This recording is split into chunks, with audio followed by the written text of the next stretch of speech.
Good morning, my friends. We are live. We have a great show for you today. There's, of course, a lot that's been going on in the news. Of course, we're going to recap what's going on in Russia. But as promised, we are going to take the IRS whistleblower nonsense and end it right here today on this show. So we've got a lot to cover, very little time to cover it.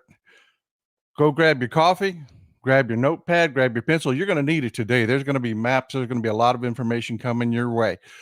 Be prepared for that round table at the end, and let's get into it, folks. Without further ado,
my people, we have a hell of a show for you today. One of the biggest things in the news that broke last week before all hell broke loose in Russia was the IRS whistleblowers that came forward. I immediately took a look at this. I listened to what they were saying. I read the allegations they were making, and red flags popped up everywhere at every turn. It was clear to me that what the Republicans were doing was they were taking someone and presenting them to you as someone they are not. They were creating a narrative that, well, it doesn't exist. It was complete fabricated falsehood from the beginning, and I can prove it. We're going to tear into it right now, today.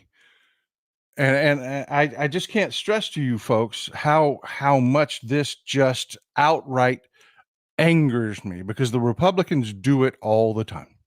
You folks are not familiar with the intimacies of criminal investigations. Hell, most criminals are not familiar with the intimacies of federal criminal investigations and the organizations that carry them out.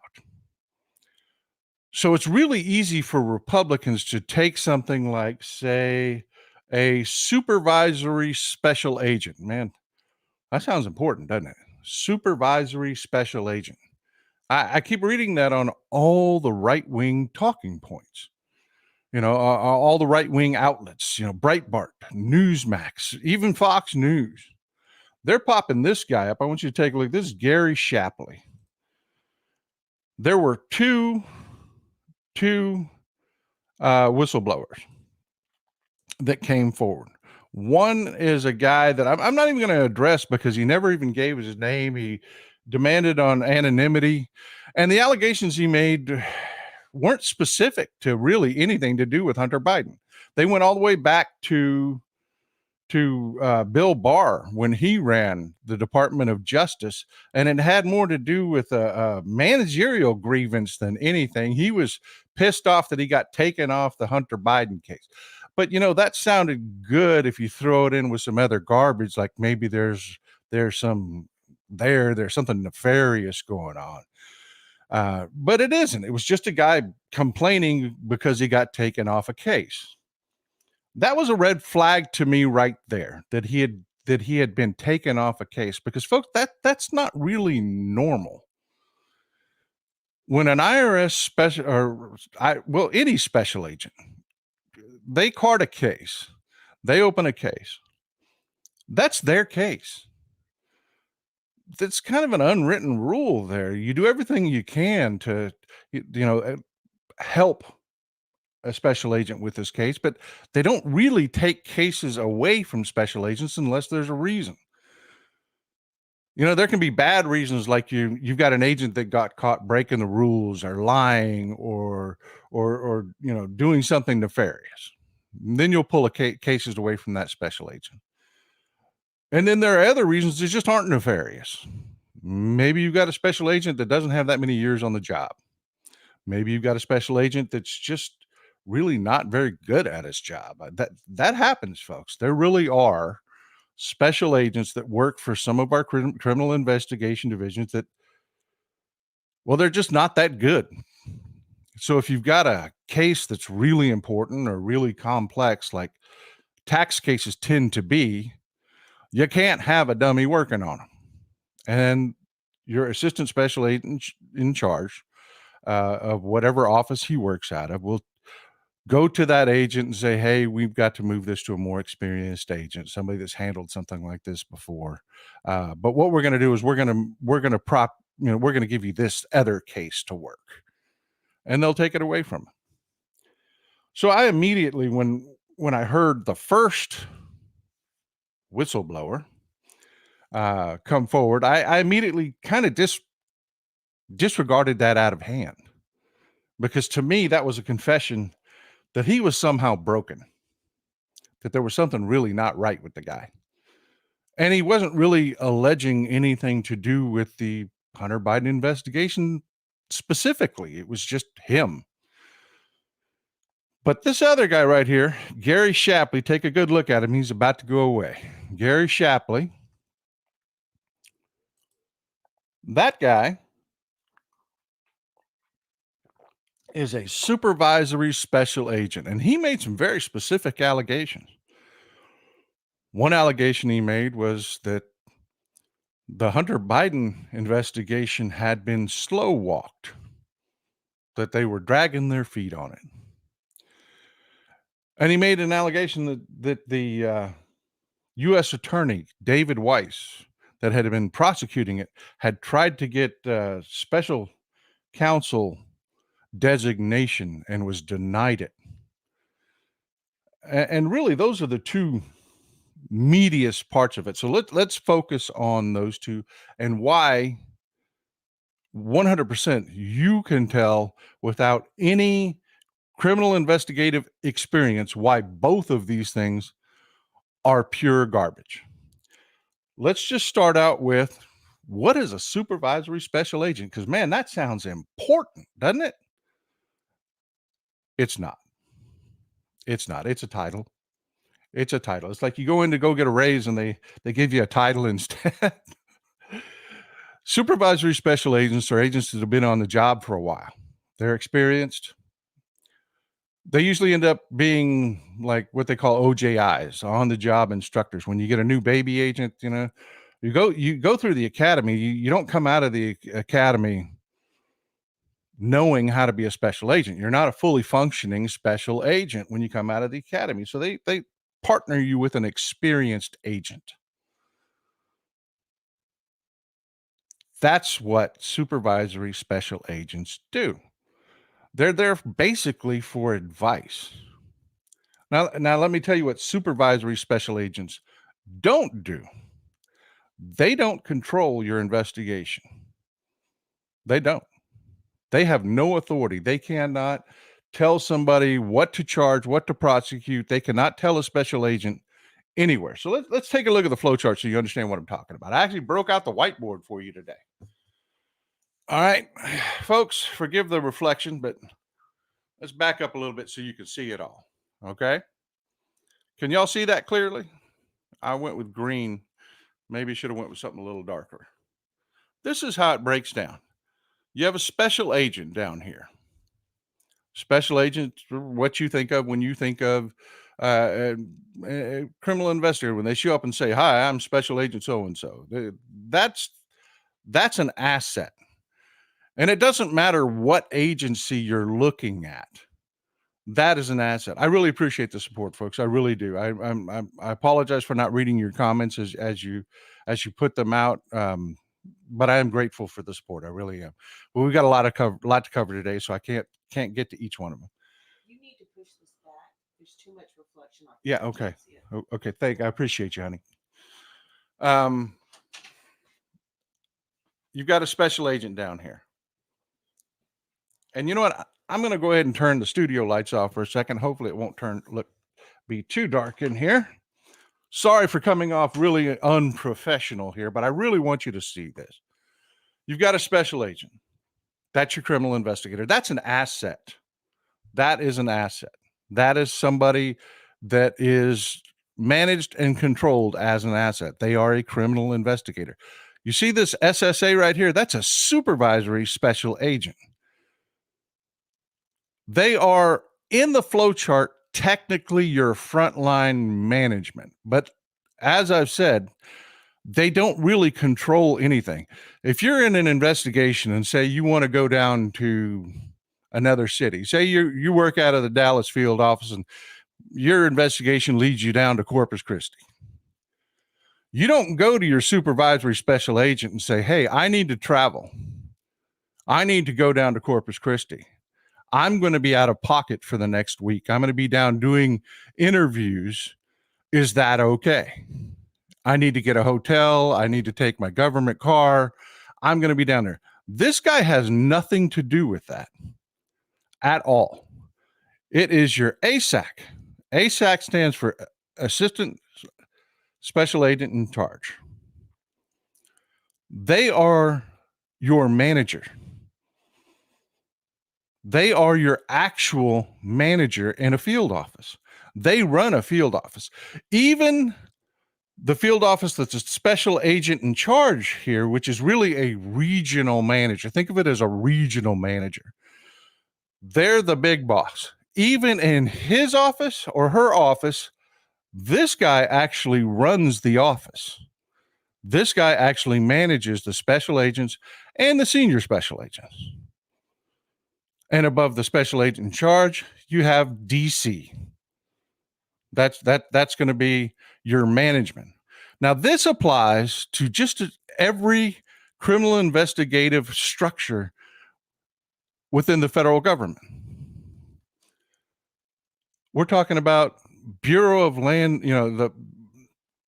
every agency that you can think of, transportation, Treasury, of course, the FBI.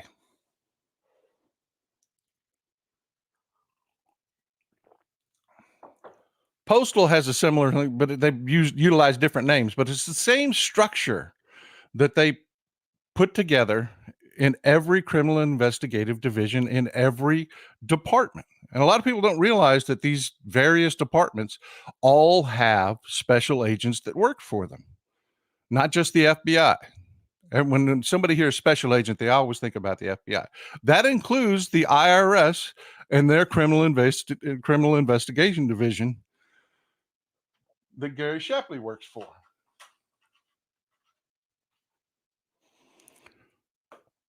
That includes the IRS criminal investigation division this whistleblower worked for.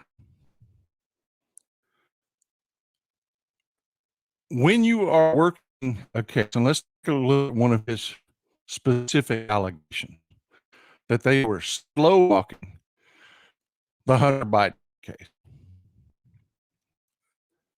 You have to understand, folks. We talk about two-tier justice systems and whatnot, and usually means that it benefits a rich person. This doesn't, what I'm about to tell you, doesn't necessarily benefit someone that is the subject of an investigation or the target of an investigation. This is something that actually can be to the detriment of somebody that is under investigation. When you have a big case, we'll take Hunter Biden out of it. Say it's Brad Pitt. Hell, say it's me. I talk to over 1 million people a week sometimes. So if I go under investigation or somebody like Brad Pitt goes under, I just wanted to say my name with Brad Pitt. I just did. But Brad Pitt goes under investigation. The criminal organization division that looks at him is going to have to run its investigation all the way up the chain to DC. It's not going to be where it normally ends up here with the SAC, the ASAC, the Assistant Special Agent in Charge. If it's just you, normal, everyday American citizen you, and you're under investigation, that investigation really gets no higher than this guy, this person, ASAC, the Assistant Special Agent in Charge. They can make all the decisions they need to make on the investigation. But of course, because if it's something that can embarrass the entire department, the Treasury Department, the IRS, or whatever, if a person has tons of money and they can fight this, when I'm not talking about a millionaire, they don't worry about millionaires. I'm talking about billionaires, people with big dollars, notoriety, anything going to put a lot of eyes on that investigation. They make darn sure that every I is dotted and every T is crossed, and everyone up the chain of command is notified on how this investigation is proceeding. And decisions that are normally made at the ASAC level are pushed up to the SAC level, the special agent in charge, or maybe even higher up to DC. That is normal. So this allegation that he's making that this investigation was slow walked, he said, it's like nothing I've never seen. Well, yeah, I bet it was, but not slow walk. That's just nefarious terminology. Now, it was very, very, very, very closely managed because it was the son of a vice president. It was the son of a senator. It was the son of somebody that was going to run for president. You have to remember, this investigation opened in October of 2018 when it was clear that Joe Biden was going to be running. You have to remember, Rudy Giuliani was working to build this whole Ukraine narrative. And then, boom, all of a sudden, an investigation is open. Trump appoints a U.S. attorney, which is on the other side of the flow chart, folks. We're going to move over here. And you'll notice I have them divided. I have them divided for a reason. Trump appoints a U.S. attorney. That U.S. attorney's name is David Weiss. And immediately, Bill Barr, his attorney general, actually it started before Bill Barr with Jeff Sessions, ordered them to take a look at Hunter Biden. Talk about the weaponization of government, folks. They had already built this political narrative that they were going to use Hunter Biden to try to cripple Joe Biden. And they were using the government to do it. So if you take a look at this whistleblower's allegation, it's this guy down here. This guy down here with no authority, no understanding, he's not even in the conversation with any of these people, much less the prosecution or the Justice Department. You have to understand, this is IRS CID. This is not the Justice Department. Decisions on charging, decisions on what jurisdictions they're going to be charged in, they're going to come from either an AUSA, which is an assistant U.S. attorney, or U.S. attorney. If it is a big case, things are going to be run up to the deputy attorney general or the attorney general himself. In this case, though, specifically, they were not. Because it was political. When Merrick Garland took office, he did not fire this U.S. attorney, which is what normally happens when you get a new administration. They bring in their own U.S. attorneys. They kept this Trump holdover, David Weiss, on. They gave him charging authority, which means that he had to go to no one to get approval to bring a case, which again demolishes this low-level guy,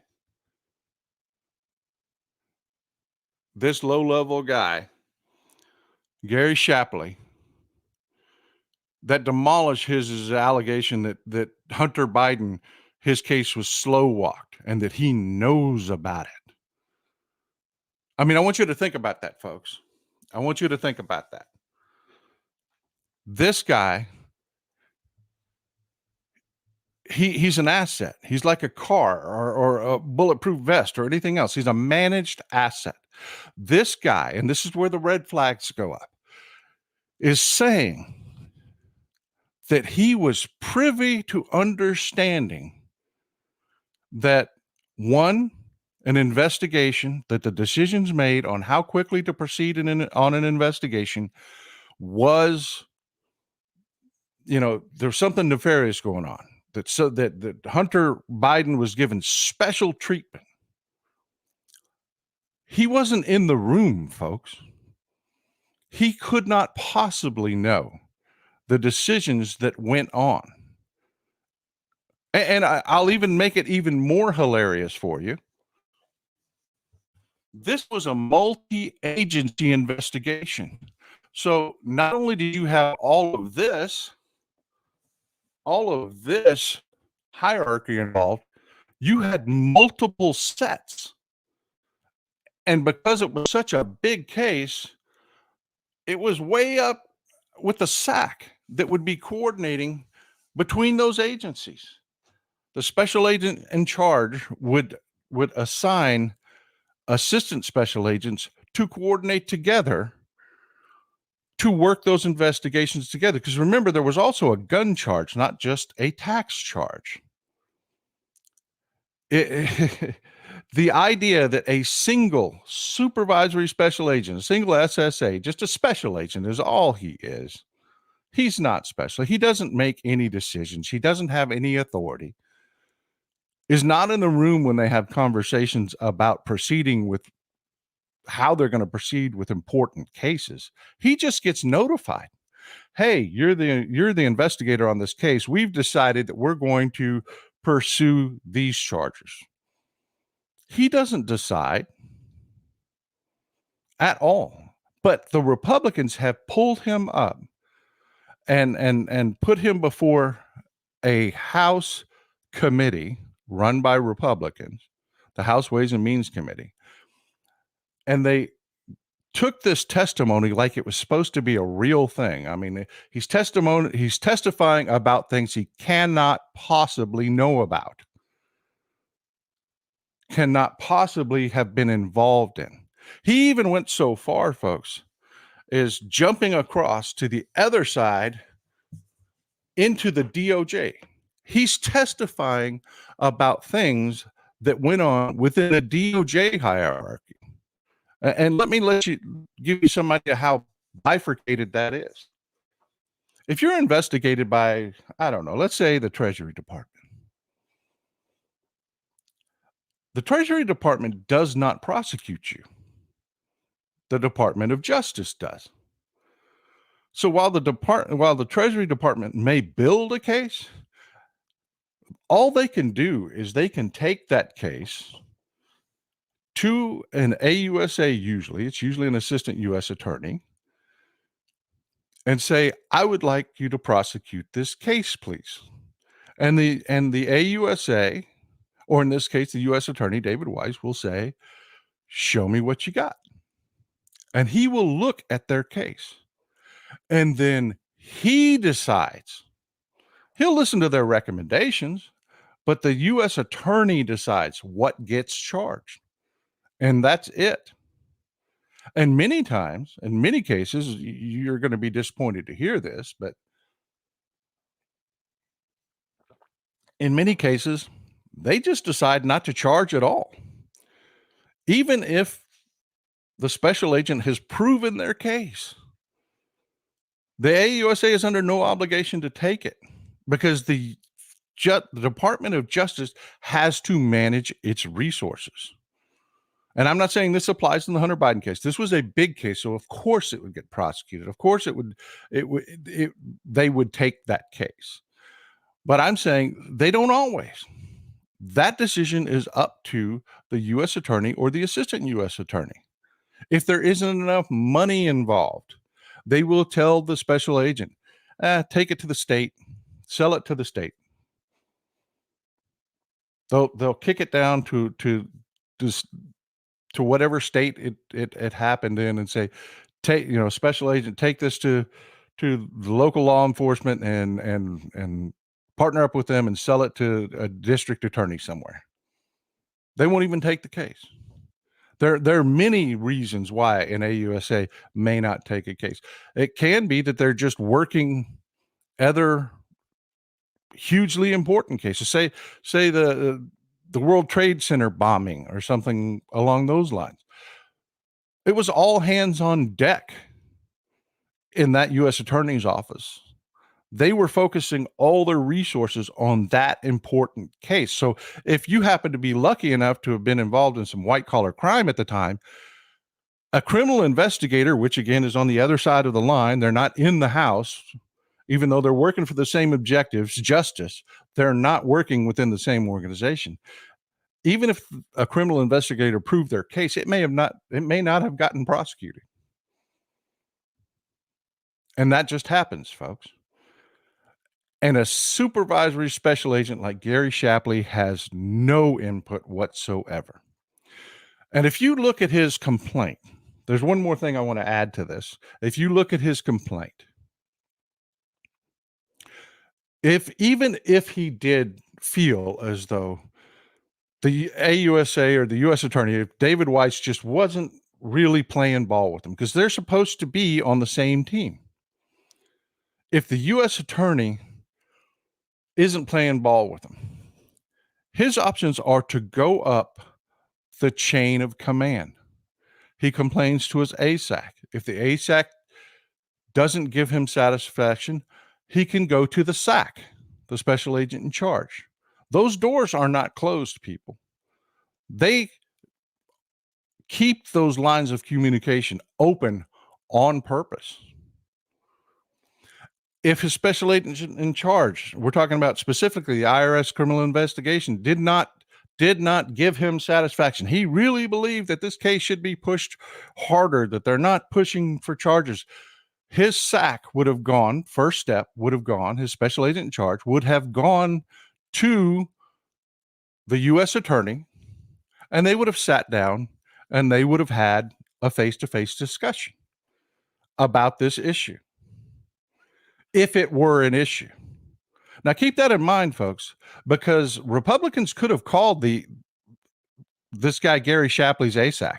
They should have. Republicans could have called his SAC. They could have called any of the IRS administration, because this would have gone up the chain. They would have been aware. They didn't. They didn't on purpose, because it destroys their narrative. This guy did not take it anywhere. He ran to Congress with it. And that is just another huge red flag for me. Because I'm going to tell you about a little known, unheard of organization. It's an inspector general that is one of the most important in our government that you've never heard of. It is an organization called TIGTA, TIGTA.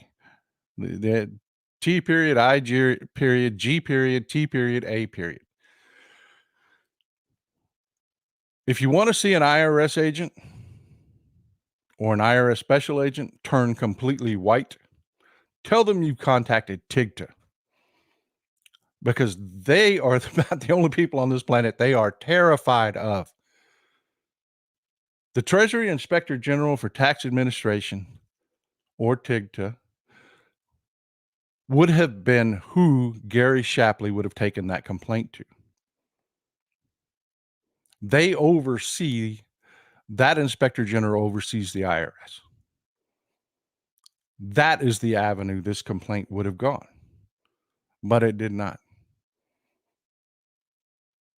The reason he didn't take it to TIGTA is TIGTA has charging authority over him, and if he lies, if he's leaked information, if he's got any criminal liability in anything he's done at all, TIGTA would have found it. They would have found it. TIGTA does not play. They are a tight ship.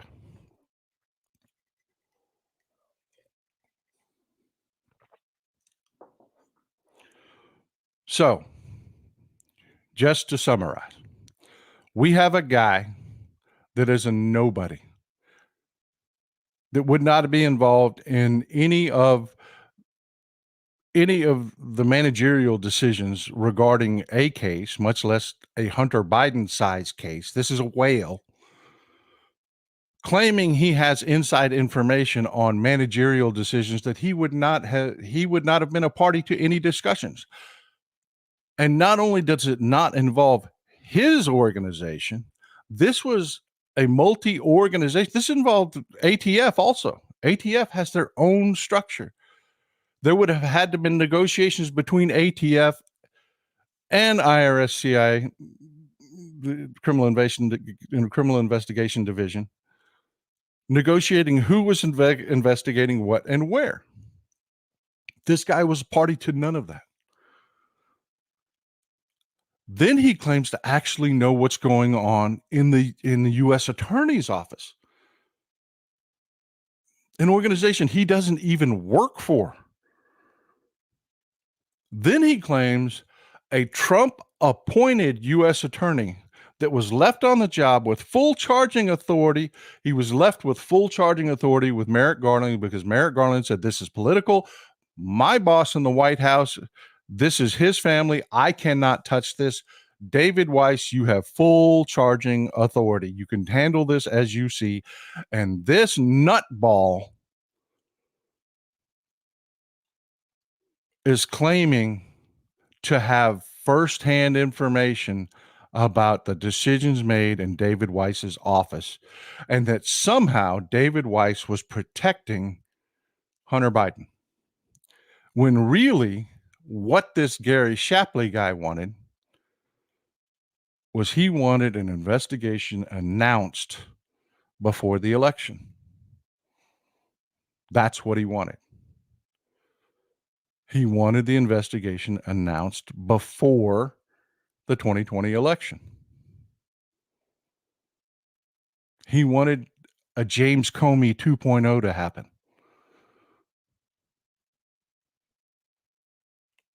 And that's the final red flag, folks. Is his real complaint, and the Republicans' real complaint, is that they went to all this trouble to build this BS narrative that we know Rudy Giuliani's garbage has been debunked massively. We have a prosecutor that was appointed that worked for Bill Barr, of all people, that had carte blanche to investigate Hunter Biden. And he came up with a tax charge.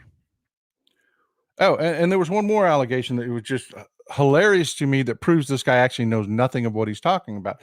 He's complaining that David Weiss tried to move jurisdiction to D.C. and California. Like that's some sort of problem. It isn't, folks. It isn't. There are very few prosecutors. Prosecutors hate tax charges. They do. They're highly complex. They take a lot of work, and there are very few AUSAs and USAs with a technical skill to prosecute a tax charge. They can be extremely intricate. So, yeah, you will see the Department of Justice funnel tax cases through specific attorneys in specific jurisdictions with prosecutors that understand in that office how to prosecute tax cases. There's a reason the government wins 97% of its cases, folks. There is a reason, because they've got this structure in place. And yet you have this special agent, the very bottom of the totem pole. He's the guy who's managed. He is the material. He's a tool, not a boss, claiming to understand the intricacies of executive level decisions. It's ridiculous. It's ridiculous on its face. It's idiotic. And honestly, what we ended up with was Hunter Biden charged with cases. For instance, the tax case. The moment it came out, he amended his taxes and paid the bill. You know, Weisselberg, that works for the Trump administration, hasn't even paid his bill yet. He immediately paid his, he cooperated fully, and he caught a gun charge that's normally reserved for drug dealers or violent criminals, and a tax charge that's normally handled civilly, which is far more aggressive than what you would have received in the same situation. And just to address one more talking point coming out of the right that's ridiculous, Republicans are trying to compare it to Kodak Black, the rapper. Kodak Black was a criminal who had a criminal record as long as my arm, had violent crimes in his criminal history, and they're trying to compare Hunter Biden to Kodak Black. It shows you how little they actually have. So, if you've got any questions on that, let's get at them in the roundtable. But first, before we do, let's talk about what's going on in Russia. Little bit of background information. You know, a lot of people made a lot of assumptions and said a lot of things that were just not true regarding the coup in Russia. And I just want to clear it up. First of all, this was not a coup against Vladimir Putin. It wasn't. Prigozhin was not trying to overthrow the Russian government. He and Vladimir Putin are close. They go back to the days when Vladimir Putin was just a city administrator in St. Petersburg.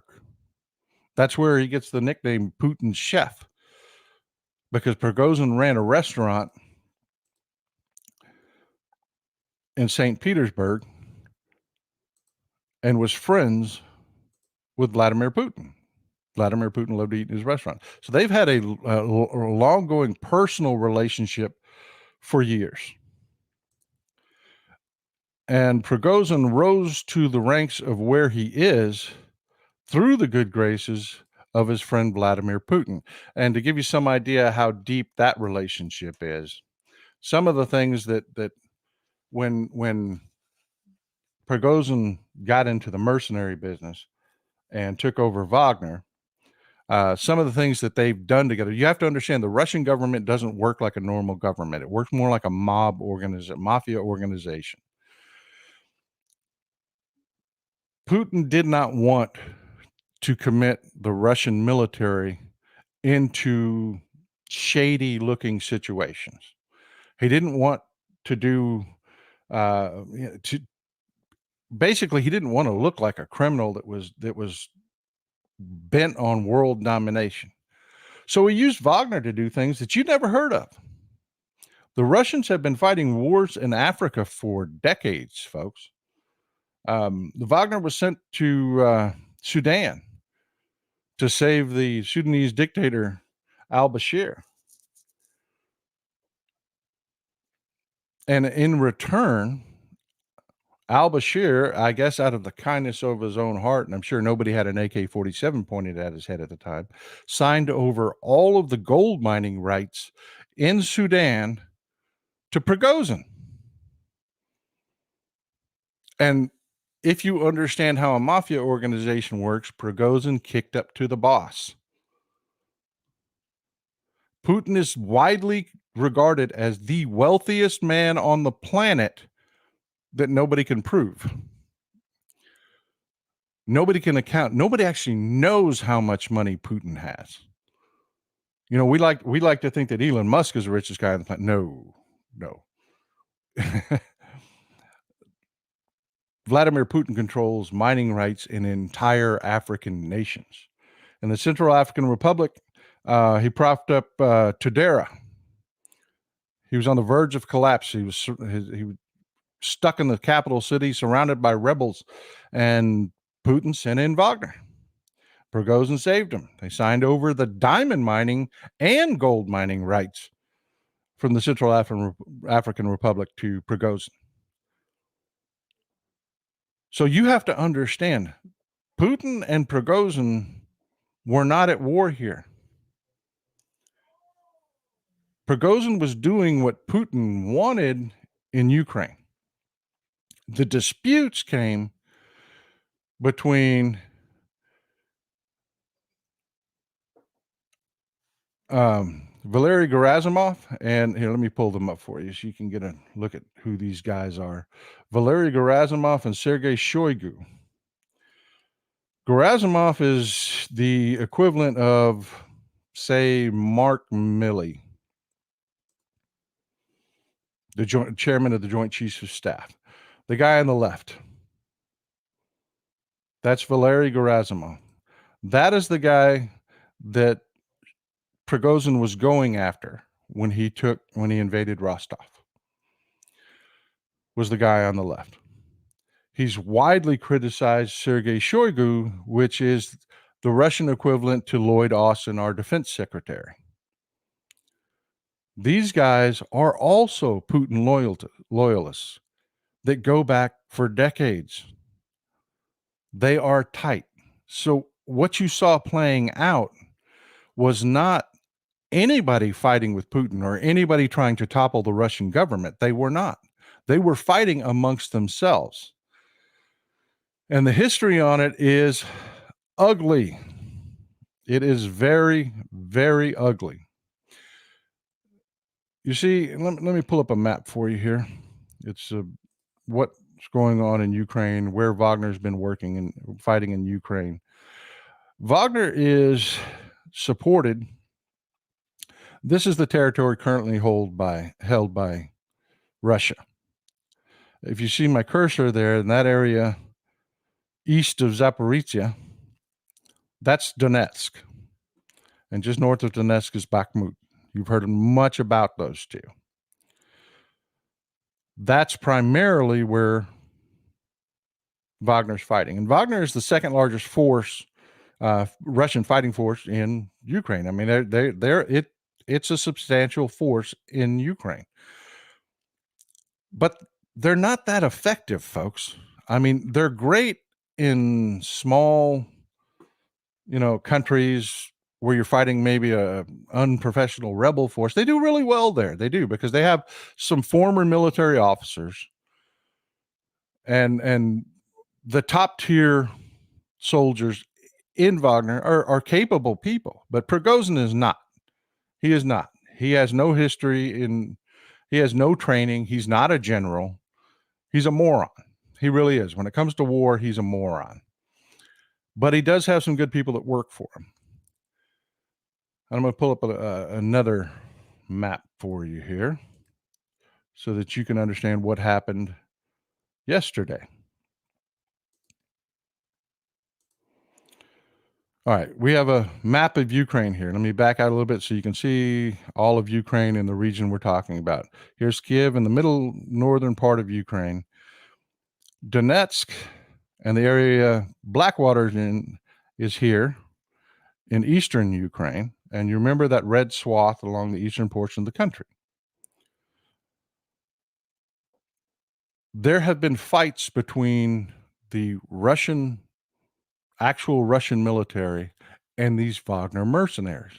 They are not getting along and playing nice with each other. Shoigu and Gerasimov hate Prigozhin, and Prigozhin hates them.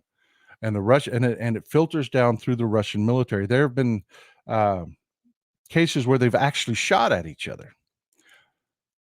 There was a lieutenant colonel that was taken,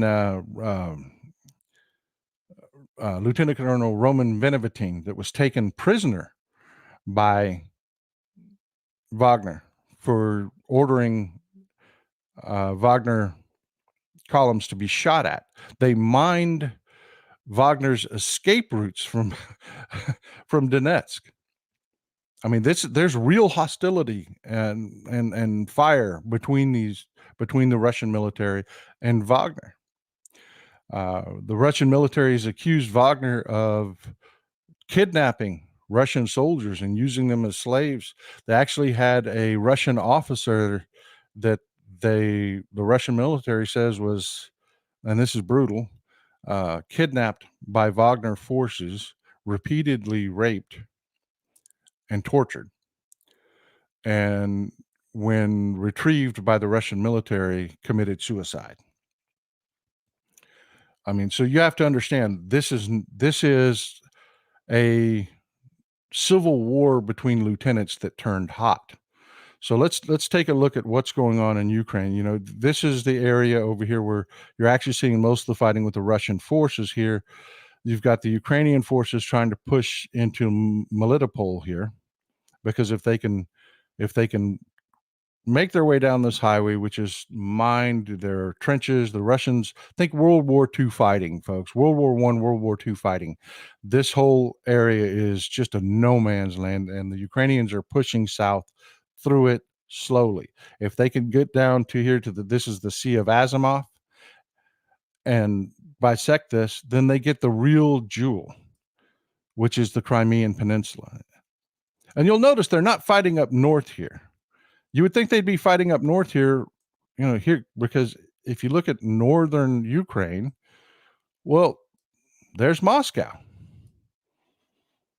If Russia was in real danger, you would think that Kharkiv and whatnot would be where they were putting most of their resources. They are not.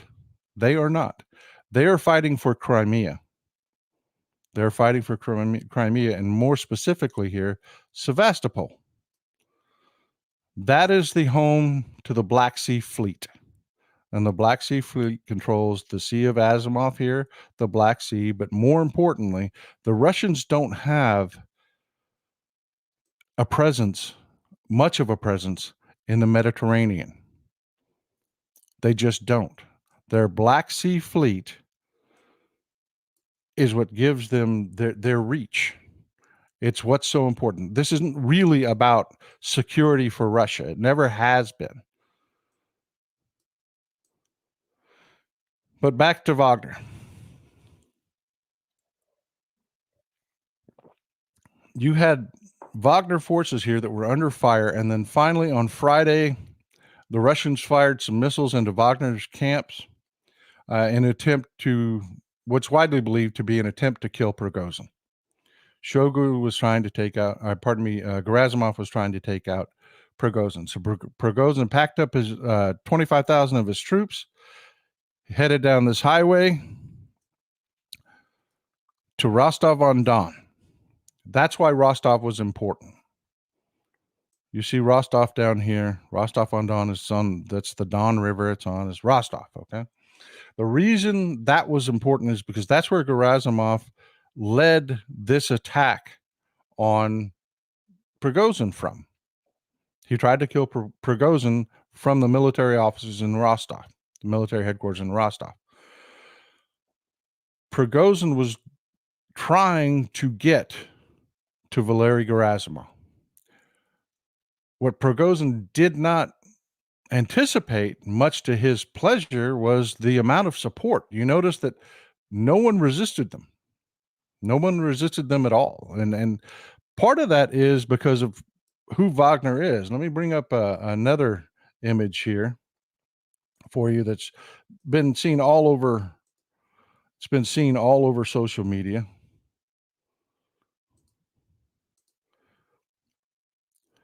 You see Wagner forces here just standing in line buying some snacks in Rostov. Folks, this was not an invading force. These are local Russians. This is Ivan from down the street. The people, they actually were pretty glad to see Wagner in Rostov. This was, again, a fight between the military, the heads of the military, and Prigozhin. The people saw Prigozhin as their guy. And if you take a look at how the people reacted, this has to terrify Putin. Because while the people did not understand that this battle between Prigozhin and Gerasimov and Shoigu was really just among lieutenants, the people saw it as a revolution in beginning, and they were supporting it. They were supporting it. These are the people saying goodbye to the Wagner forces as they left Rostov. You see the tank with the Wagner flag on top of it? These are Wagner forces. They were out, they were taking pictures with them, they were cheering for them. And more importantly, you see them high-fiving and fist bumping the Wagner forces. They believed that they were there to rid them of Putin. They want change. And this is scaring the crap out of Putin. And this is why everybody is misjudging Putin's response. See, these same people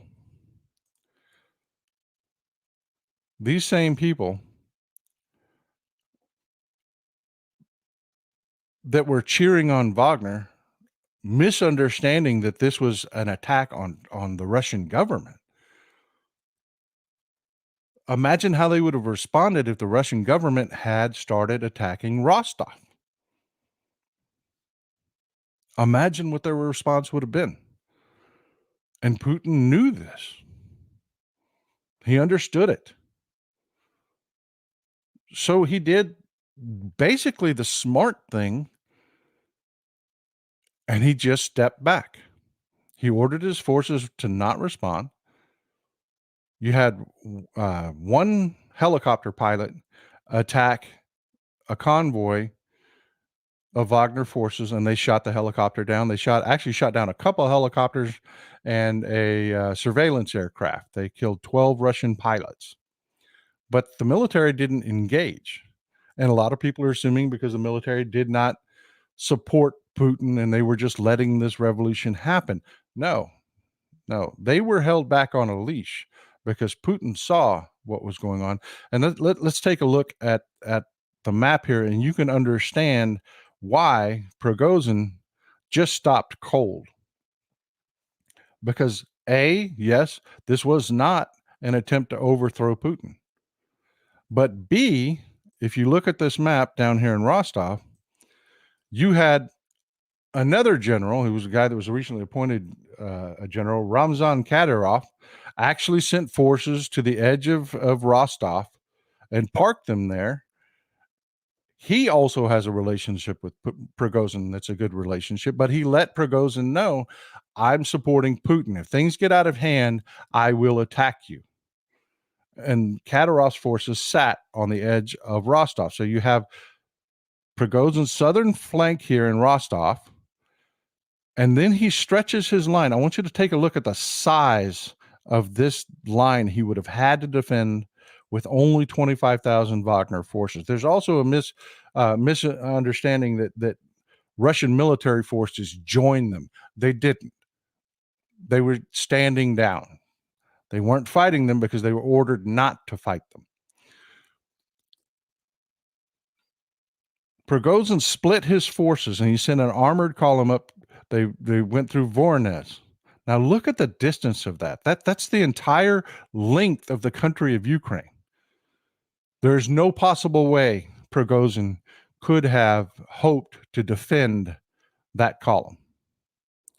As I mentioned yesterday, their only hope would have been to make it here to Tula. Tula is an industrial city where they make ammunition. They actually make tanks. They make it. Think World War II Detroit. If he could have taken Tula, he could have dug in. But again, Prigozhin would have lost. Shoigu and Gerasimov would have destroyed him eventually. So they got north about 120 miles, about 2 hours outside of Moscow, and they stopped cold. Because, again, the point wasn't to topple Putin. They have those business ties together, folks. They are in the same mafia. There's much talk about the deal with Lukashenko. Putin would not take Prigozhin's calls. He was letting his lieutenant know, you're screwing up. You're screwing up badly. So we had Lukashenko contact him and tell him, here's the deal. You're done. Wagner is done. We're going to absorb Wagner into the regular military. We're going to take on troops from Wagner that have experience, former military experience. This is the deal that he's been offered. We're going to absorb them into the military. And you're going to go to Belarus and stay there. That's what you're going to do. And Prigozhin, you have to understand, was very aware of his own impending death. He played his hand and he lost. He lost. Gerasimov and Shoigu won. The military had set up defenses around Moscow and said, that is a bridge too far. You come here, you die. And they didn't. They backed off. He blinked. And I will tell you right now that when Putin can consolidate all of the resources from Prigozhin's piracy schemes in Africa under his control, Prigozhin is a dead man. He is a dead man walking. And he knows it. But he's 62 years old. He's not going to live for very long anyway. So he took the deal, because you have to understand the psychology behind it, folks. You'll convince yourself of things that don't make sense if you think it'll keep you alive. You will. Your mind will allow you to reason things out that aren't true. And that's exactly what happened with Prigozhin. Prigozhin believes he has a deal. He has said many times since yesterday that I have Putin's word, and that's good enough for me. He's insane. He's insane. Tracy, why in Africa?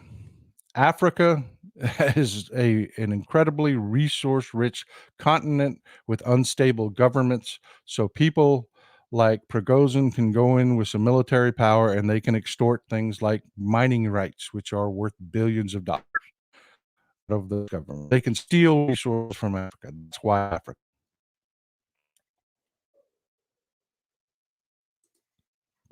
Yes, rare earth metals. You know, everybody wants their electric cars. Well, you're going to need the cobalt. You're going to need the lithium. You're going to need, and Russia is more than willing to send in its. That's why Wagner exists, folks. It's because Putin did not want to be seen as sending the Russian military in to occupy these countries. You never heard of what happened in the Central African Republic because the Russian troops were not there. Wagner was a great organization to hide behind until it was useless. So what does this mean going forward?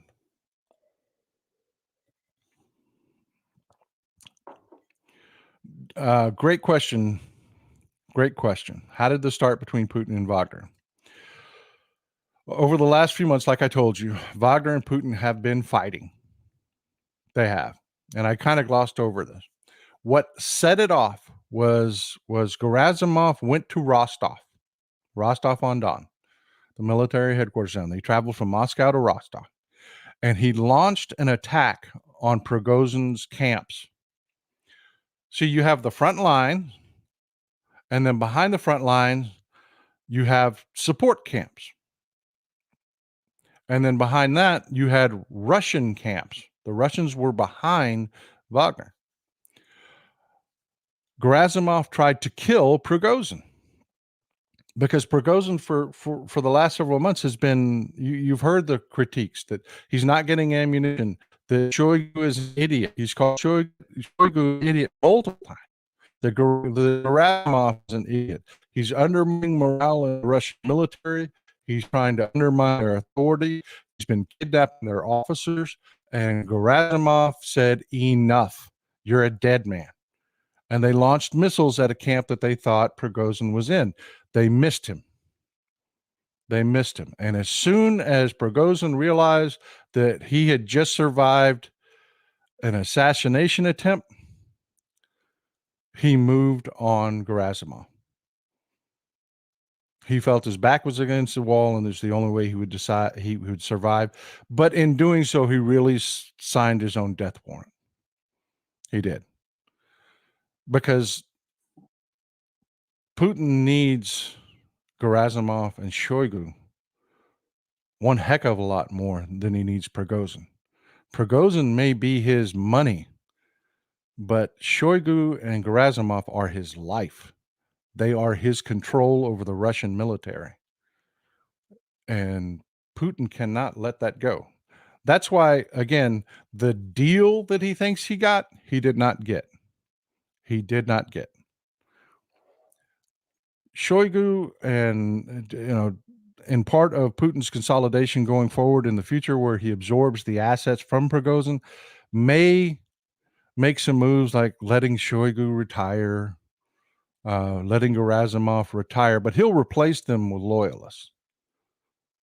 It will be Shoigu 2.0. It'll be Gerasimov 2.0, just to keep face going. But Putin right now is trying to sell in his country that he was a statesman yesterday. That is what is being fed through the military and the party, the political party, the Communist Party, is that Putin showed restraint. See, all of the allegations we make about Putin being a madman in the West, yada, yada, yada. Well, that was all disproven yesterday because he didn't open fire on his own forces. Folks, you need to think about this as though this was Miami. How willing do you think Joe Biden would be to turn the U.S. military loose in Miami or Dallas or any city in the United States? That's a hell of a decision to be made. It was a hell of a decision to be made. And what you're getting, thank you, Linda. I really appreciate that. And that is also true. Something else that Prigozhin did, which again is why he's not going to survive this, is that he actually told the truth about Russian losses in Ukraine, said that they are far worse than what anything that's been reported. They're in excess of 100,000 soldiers and Wagner mercenaries both have died. And that Russia is doing far worse in Ukraine than they're telling their people. He came out publicly and said that on his own television station. You can't unring that bell. And again, you see by the response of the people in Russia, he's opened this whole can of worms for Putin. And I just want to give you an idea. Historically, the last time something like this happened, the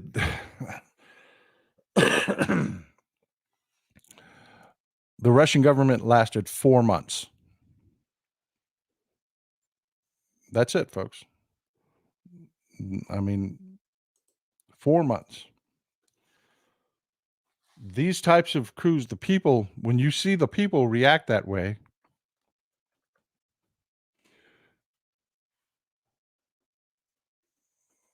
yep. You see the people react that way, you're not long for this world. The last time this happened was under Gorbachev, and 4 months later, you saw Putin's rise to power. We had several successive leaders, but eventually left Putin in power. Putin is seeing this happen. He's seen it before. Now he's seeing it happen to him, which I want to sum this up with what this means for Ukraine. A lot of people felt like this was a good thing for Ukraine. They did. They felt it looked like, hell, this might be the end of the Ukraine war. Putin is left in a situation now. He can't withdraw from Ukraine. He can't give up Crimea. He can't. He's already have people that are hungry for change. You've already got people that were calling when Prigozhin's forces left Rostov and the police forces came back in. The people of Rostov were in the streets screaming at the police that were coming back that they were traitors, that they were just holding impromptu anti-government protests right there in the street of Rostov. If Putin withdraws from Ukraine, it signals to those forces, because there are forces within Russia. You notice there have been insurgent attacks in cities in Russia carried out from within Russia. It gives those forces the support the emotional support, because you see how fast this happened with Prigozhin. It was just one day, and there was a coup going on. If Putin backs out of Ukraine, he gives those anti-government, anti-Putin forces momentum, and you see how quickly it can all fall apart. And those forces will not stop before they get to Moscow. They are not his friend. They want him dead. Thank you, Linda. I really appreciate the support. I really do. And yes, this is exactly where I'm going. Putin will be more ruthless than ever. Scary stuff. That, unfortunately, is what's in the future for Ukraine.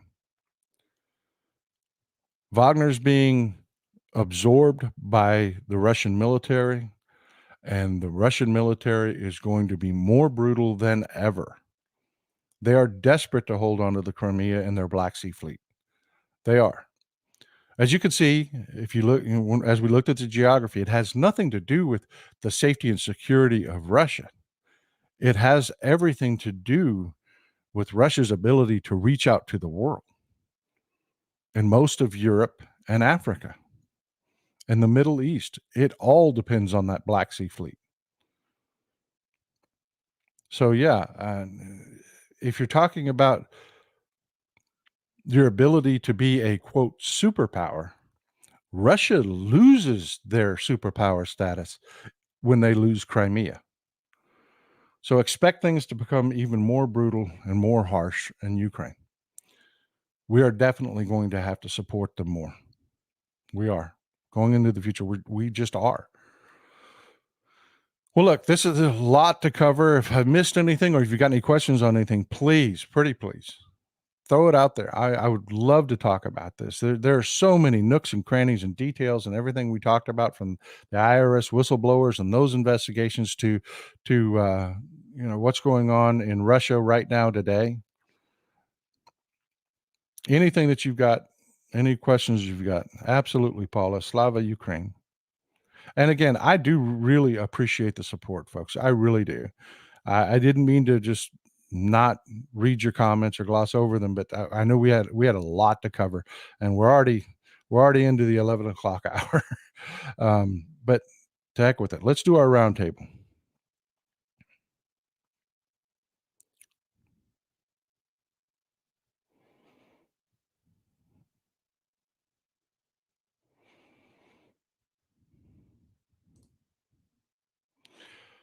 Stefan, I appreciate it. We have got a large European audience here, and I'm very grateful for it. A lot of our support comes from Norway and Germany and Ireland and England, and I'm so glad to have an international audience here so that we can actually get this message out uh, unfiltered through the corporate media. As an Irishman looking in, it's hard for me to portray how the Republican lunatic fringe are making USA the laughing stock of the world. When will the USA be rid of these lunatics? Thank you for making that comment. A lot of people don't realize, because we're a very isolated country. For as big as we are and as much as of a superpower as we are, our people don't travel much, and we don't pay attention to a lot of international news unless it's something really big like the Ukraine war or something like that. Most people can't point out most of the major cities in Ukraine on a map. They just can't, because it's just not something we focus on. We're very isolated. We're separated by two oceans, and they don't realize that when the Republicans do something insane, like you had Marjorie Taylor Greene and Lauren Boebert cussing at each other on the floor of Congress, that makes international news, folks. They read about that in England. They read about it in Ireland. They read about it in France. They read about it in Germany, and they show the film footage of it. And yes, Republicans are humiliating us as a country on the international stage. They look at the stuff we're like, wow, these people are idiots. The entire world is looking at them and judging us by it. They think that those people represent us, when in fact they represent a lunatic fringe of about 20% of our country. And that's it. I hope I answered your question.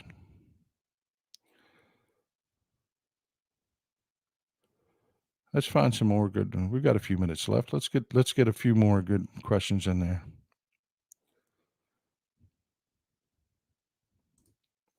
MJ Daniel, that's a great point. President Obama did not have the majority for most of his presidency, and the Republicans did block any aid that he could have sent to Ukraine. And you have to understand, they were actually supporting the Republican puppet regime in Ukraine. The Republicans, that's where all this nonsense from Rudy Giuliani comes from. Is the old uh, the old communist Russia controlled regime in Ukraine that got driven out by the Ukrainian people. That's where all of this nonsense, these allegations about Joe Biden come from. That's why they can never give you anything. There's no there.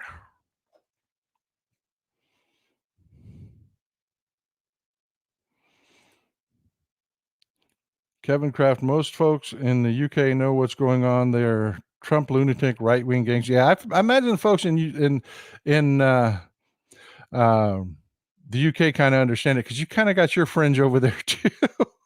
And I don't mean that as a dig at all. I don't. It's just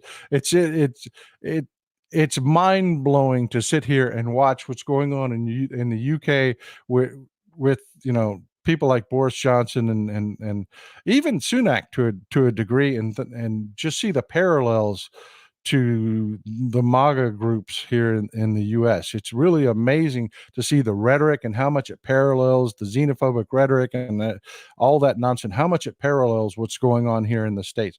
Linda Ordorf, I really appreciate the support. I really do. Sherry, I really appreciate the support. Yeah. Can't keep the lights on without you folks.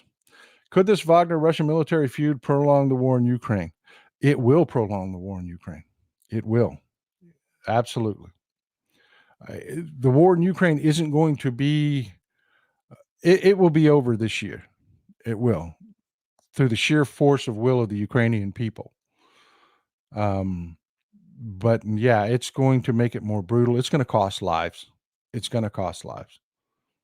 Because Putin is going to desperately try to prevent what happened to Gorbachev from happening to him. He is. He saw the reaction within his own military. He saw everything that went on yesterday. He saw the reactions of the people, and that terrified him. That absolutely terrified him, because if there's one thing that Putin cannot support or survive, is a mass loss of support by the Russian people. And Prigozhin out and out saying that the whole denazification thing was a lie did not help Putin at all.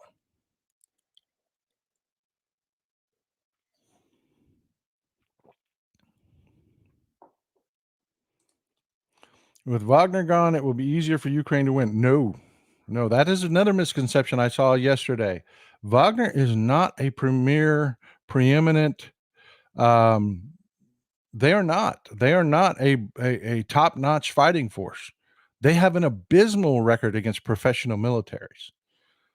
Now, you send them into an African country that's got an under-equipped, under-trained military, mostly of boys. Yeah, Wagner does great there. They do great there. But you send them against a real professional military, and they get trashed because the vast majority of their ranks are conscripts. They're not. What's fighting in Ukraine is not a professional force from Wagner. They're just, it's a meat grinder. They literally, I don't know if you followed this before or heard any of this before. They will literally put a gun at the back of a guy's head, point at an objective, and say, "You go there. And if you stop between here and there, I will shoot you myself." And the guy runs out there carrying his equipment, and he dies. The Ukrainians kill him. They take another conscript and they put a gun to the back of his head and said, "You see that equipment out there? Go grab it and go there." And they just keep pushing this wall of the Russians call it man meat. I know that sounds funny as hell, but they call it man meat. They just keep throwing man meat at the Ukrainians. It's horrific, folks. It is really horrific.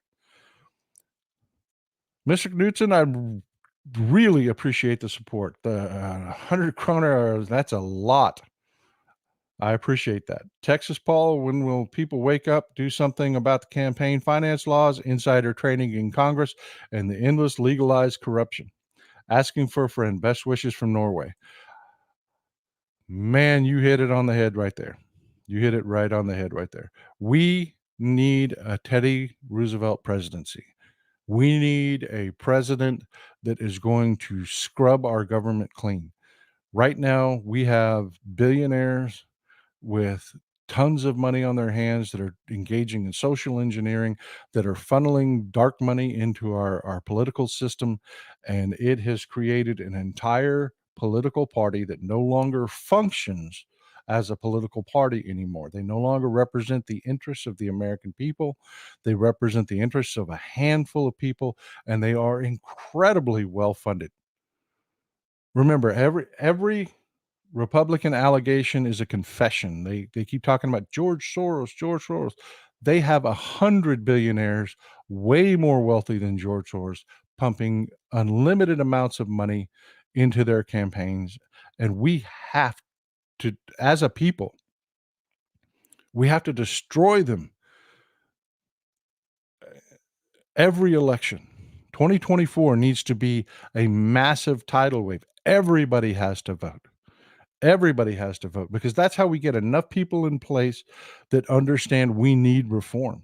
We need electoral reform. And that's our only avenue to it, folks, because the Democrats cannot do it on their own now. Our government is too evenly divided. We have to give Democrats that brutal edge that they can force things like this through without any Republican support whatsoever. Mr. Knutson, I really appreciate your support, and that was an amazing question.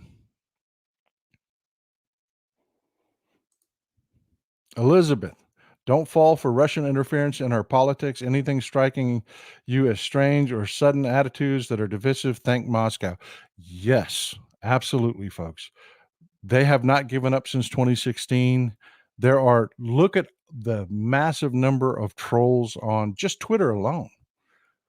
I mean, you see so many of these accounts that make the same horrible comments over and over and over. You get 50 accounts that'll respond, that'll make comments on one of my tweets. It'll be the same horrible comments over and over and over again. And when I go back to block them, I take a look at their accounts to make sure it's not somebody with just a legitimate argument, because I won't block somebody that has a differing point of view than me. I won't. But when I see that it's somebody with 13 followers that does nothing but attack Democrat accounts, that just recently became joined the social media platform, and their name is something like Adam, a whole bunch of numbers, I block that person, because they're Russian controlled bot farms.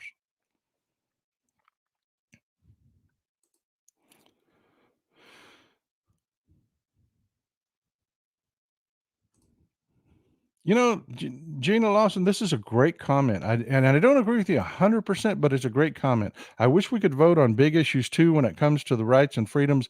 I believe we, the people, shouldn't have a representative vote, but a direct vote. I actually like a republic. I do. I actually do. There are a lot of very complicated issues, and pure democracies fail. They do, because all you get is a government that will do anything the people want rather than what the people need. And as you've seen, misinformation campaigns can wildly influence the people. So while I agree with your sentiment, I think that we need a government that's more responsive to us. I actually like a Republican form of government, a republic.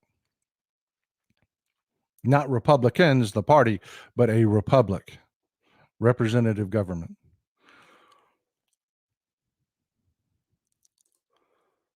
Need progressive Democrats to replace the blue dogs. We need an injection of younger folks. We do. We need Gen Z, we need millennials to wake up. A lot of millennials are turning conservative. I don't understand that, but we do. We need people to wake up, and we need that injection of youth into our party. We really do. Denise, I appreciate this. Great job, Texas Paul. Thank you. I really appreciate you. I cannot tell you enough how important y'all's support is to keeping the lights on and keeping things moving. I don't know if you noticed, but my voice is a little bit smoother, a little bit deeper. I just picked up a Wave XLR system. We're not using the old USB plug in the mic thing. This is actual. You can actually see the cord here on the back of the mic. That's an actual true XLR system now, folks, thanks to you.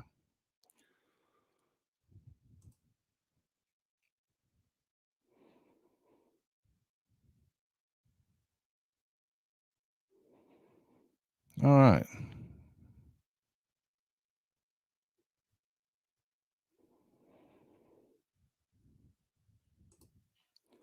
Greg McNeely, constitutional law professor, stated it very succinctly. In a democracy, 50.1% of the populace can vote to piss on the cornflakes of the other 49.9%. Mob rule. We're a constitutional republic, peeps. Yeah, absolutely. That's why I say I agree 100% with the sentiment that we do need a more responsive government, and we do. Republicans obviously are not that. They are not. They openly ask their voters, and their voters comply to voting against their own interests all the time. You don't need health care. This billionaire over here needs a tax cut. I mean, that's insanity.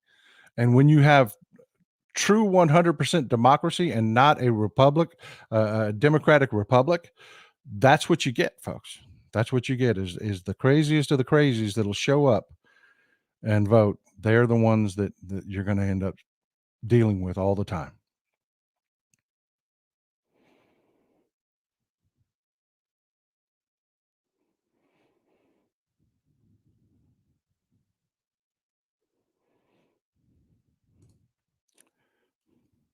Dawned on me, when you have a president that doesn't communicate and lead people away from misinformation, you wind up where we are today.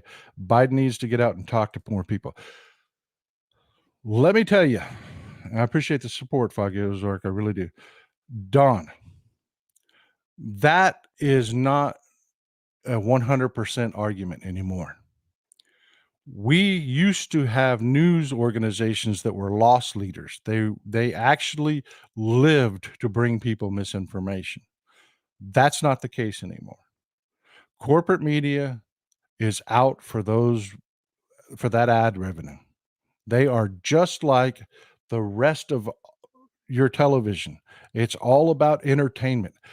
Hollywood has no interest in feeding you reality. They have an interest in keeping your eyes on the screen, and that's what news has become. So you get these narratives that the news organizations push through, and they don't want to hear boring stuff. They don't want to hear the truth.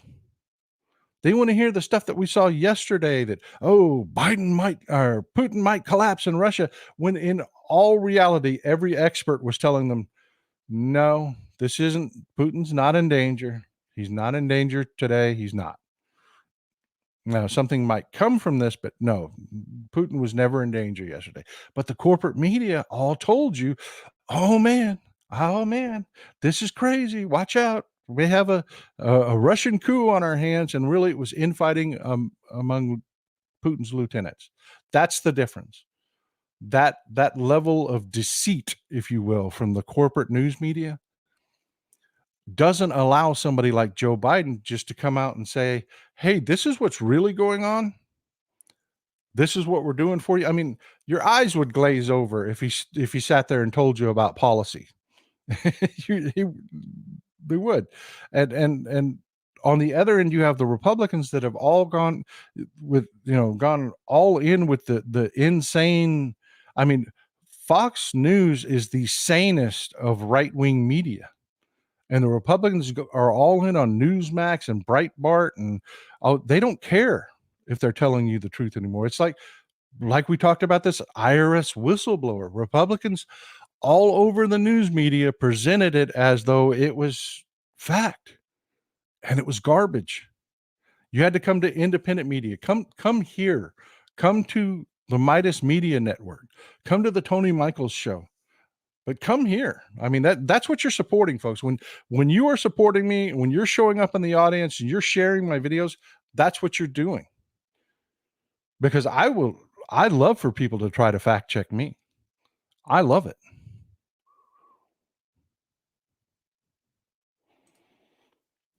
There's one thing for the freedom of the press and another for telling the truth. Today's media is against Americans. Today's media doesn't care about Americans. They care about money. That's what they care about. That's what went on in CNN when you got that psycho Chris Licht. He promised them that he would make them money, that he would draw that right wing. Where's the biggest money that you can draw from in this country? Is it young people? No, they're all starting their lives. They've strapped. It's the retirees. That's where the money is.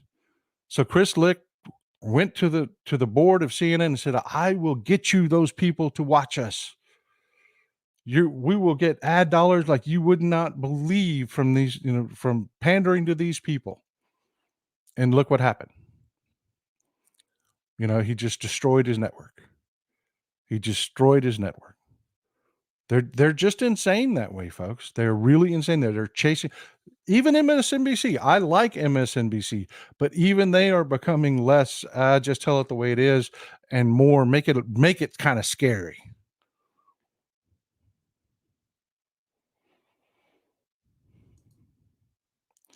Lena Caruso, Democrats have to start getting tough, stop trying to skirt the middle, call these deplorables what they're absolutely. And that's exactly what exactly. Exactly. When I first started on social media, it was a bunch of Republicans insulting us left and right, and everybody else talking about their ideas and their policies on the left. Man, I tell you what, people really liked it when I came out swinging. They really liked it when I went after Republicans, when I called them what they were in as harsh a terms or harsher than they attacked us. And look at our audience. This audience was unheard of 5 years ago. You weren't going to get a bunch of Democrats together. There was never going to be an anti-Fox News. And look at us now, man. Look at us now. You got people speaking their mind. You got people like me running shows. I'm making a living off this, folks. I am. I'm making a living doing what I absolutely love to do, which is to take Republican garbage and shredding it, beating it to death with a fact bat. Thank you. I appreciate it. I appreciate it. Great minds think alike.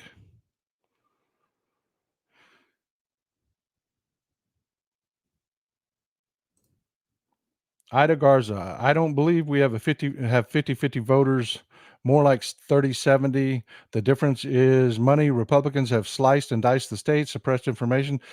Absolutely, but it's actually more 80-20. The statistics show it's more 80-20. There are 80% of the country that is liberal and thinks like we do, and you have 20%. And this is why it's so important, folks.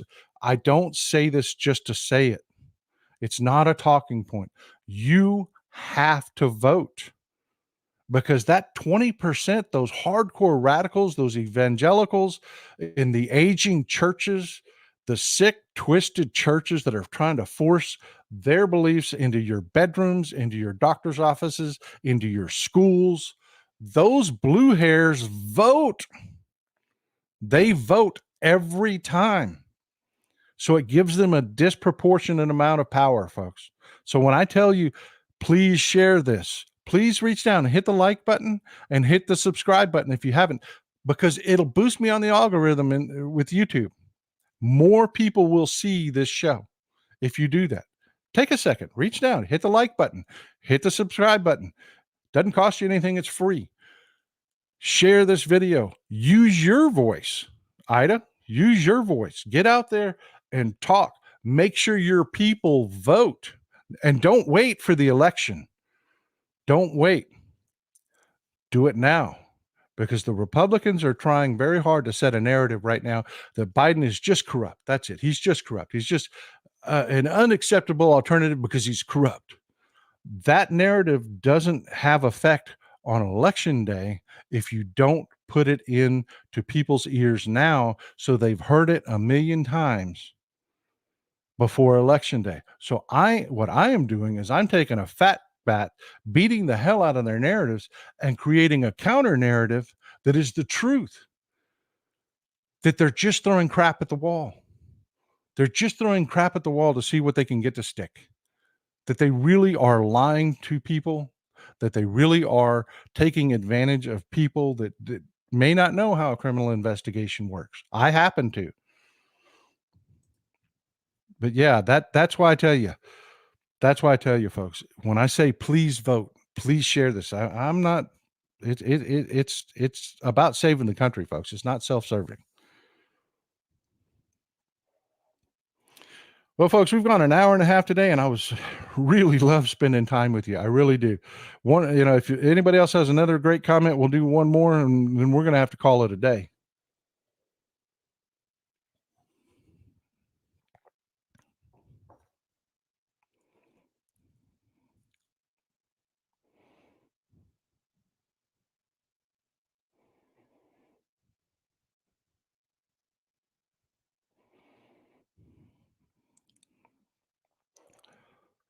Mr. Newton, I appreciate your vote for people that will work to make your life better, not for people who will make some imaginary foes suffer while they rob you.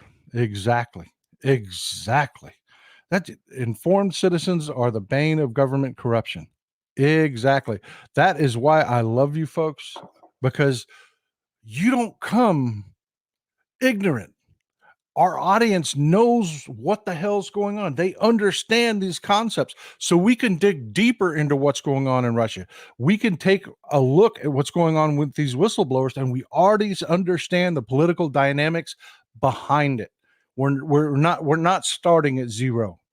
I'm telling you, folks, you don't understand your own power, the knowledge that you have in your head. Yeah, I sit here and talk. And yeah, not a lot of people can sit and talk for an hour and a half and keep you entertained and keep you informed. Not everybody can do that. That's a talent, and I've got it. That's my place. That's where I fit. I am that cog in the machine. But you folks, you're a much bigger cog. You're a much bigger gear, a much bigger force, because you know what's going on. Talk, speak up. Don't let those righties just say stupid stuff unchallenged. Nobody wants uncomfortable situations down at the bowling league and stuff like that. But man, you know what's going on. Just saying, no, that's not the way that works, or no, that didn't really happen. You would not believe at how much that little bug in somebody's ear can open them up to hear. And we can start bringing people over and get people to understand how important it is to vote. Vote. I love you folks. It's been a great day. I am sorry we went so long, but it was just two complex subjects. If you have any questions, leave them in the comments down below. Not just the chat. Leave them in the comments down below, and I will try to answer as many questions as I can. I really appreciate you folks. Thanks for spending time with me on Sunday. I have to tell you, a bit of a confession, folks. I fight depression. I do. A lot of Americans do. I do. And reading the news does not help that. I'm telling you, being neck deep in the news every day does not help that situation. Being able to sit here with you and seeing your comments, because I sit here and I do. You'll notice I'm not staring at the camera during the show all the time. I'm looking down. When I'm looking down, I'm reading your comments, and I'm telling you, you restore my faith in humanity. You will dig me out of the gutter sometimes and stand me back up so that I can keep doing this, because it's not easy. This chair's hot, man. I'm telling you, it is hell to sit here and talk to somebody for an hour and a half. It's not really easy. Imagine having to give a speech. Now give a speech that's an hour and a half long. So I really What I'm saying is, I can't convey to you how much I really appreciate you folks, and I'm glad you're here. Best audience in the world. You folks are smart and informed, and I'm glad to have you here. And I hope you have a wonderful Sunday, and thank you for spending your time with me. Have a great day.